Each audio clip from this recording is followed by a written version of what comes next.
আমি একাধিক জেনা করেছি, এখন আমার আল্লাহর কাছে ক্ষমা পাবো কি করলে? আল্লাহ তাআলা রহম করুক। অনেক ভাইরা আছেন বিভিন্ন পাপে লিপ্ত হওয়ার পর শয়তান তাদেরকে এত বেশি ভয় দেখায়, অতিরিক্ত ভয় দেখায়। ভয় যতটুকু আল্লাহকে পাওয়া দরকার তার চাইতে বেশি যদি পায় তাহলে বুঝতে হবে শয়তানে দেখাচ্ছে। ওটা কে দেখাচ্ছে? শয়তান দেখাচ্ছে। আপনি কোনো গুনাহে লিপ্ত হয়েছেন, যে কোনো গুনাহ, পৃথিবীতে এমন কোনো পাপ নাই যেটা মাপ চাইলে মাপ হয় না। এমন কোনো পাপ, এমনকি শিরকও নাই। শিরকের গুনাহ যদি করার পরে মাপ চায়, তওবা করে, মাপ হবে না? হবে না?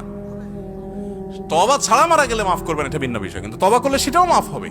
তাহলে বোঝা গেল জেনা ব্যভিচার হয়ে গেছে, অন্য কোনো অনাচার হয়ে গেছে, অবশ্যই মাফ করবেন আল্লাহ তাআলা। হ্যাঁ, মানুষের হক নষ্ট করেছেন, যুবক ভাইয়েরা 3-4 বন্ধু মিলে চা দোকানে চা খেতে বসেছেন, বাসে উঠেছেন, গায়ে জোর আছে, বাহুতে শক্তি আছে। আমি এই জন্য বলি, 4-5 যুবক ছেলে ফেলে যখন চার দোকানে বসে তখন ওই টিবয়কে ডাকার টোন কিন্তু পাল্টে যায়। একা একা গেলে বিড়ালের মতো বলে, মামা 1 কাপ চা হবে? আর 4-5 জন গেলে কি বলে? এবারে চা দে।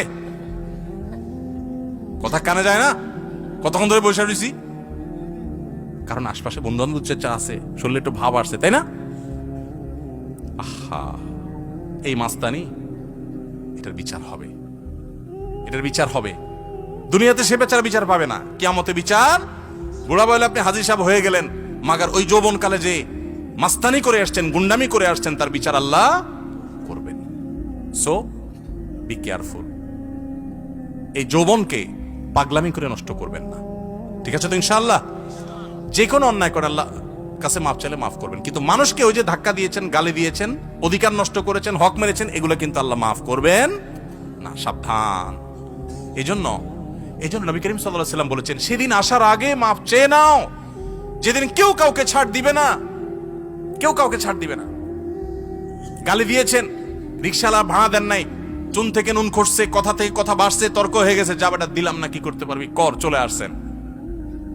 এটার ছাড় কিয়ামতের দিন হবে না। নবী সাল্লাল্লাহু আলাইহি ওয়াসাল্লাম বলেছেন, দুনিয়া থাকতে এগুলা মিটমাট করো, এই মামলা নিষ্পত্তি করো, তার হাতে পায়ে ধরে মাপ চেয়ে এটাকে শেষ করে যাও।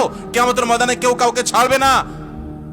অন্য কোনো অন্যায় করেছেন, জেনা হয়ে গেছে, আল্লাহর কাছে মাপ চাইছেন, তওবা করছেন, লজ্জিত হয়েছেন, আর কখনো করেন না, ফিরে আসছেন, ইনশাআল্লাহ মাফ করবেন আল্লাহ তাআলা। আল্লাহ বলেছেন, লা তাকনাতু মির রাহমাতিল্লাহ, আল্লাহর রহমত থেকে নিরাশ হইও না। ইন্নাল্লাহা ইয়াগফিরুয যুনুবা জামিআ, আল্লাহ সব গুনাহ মাফ করে দিবেন। অতএব জেনা করলেও আল্লাহ তাআলা কি করবেন? মাফ। কিন্তু তওবা করতে হবে খাঁটি অন্তরে, আর করা যাবে না, অনুতপ্ত হতে হবে।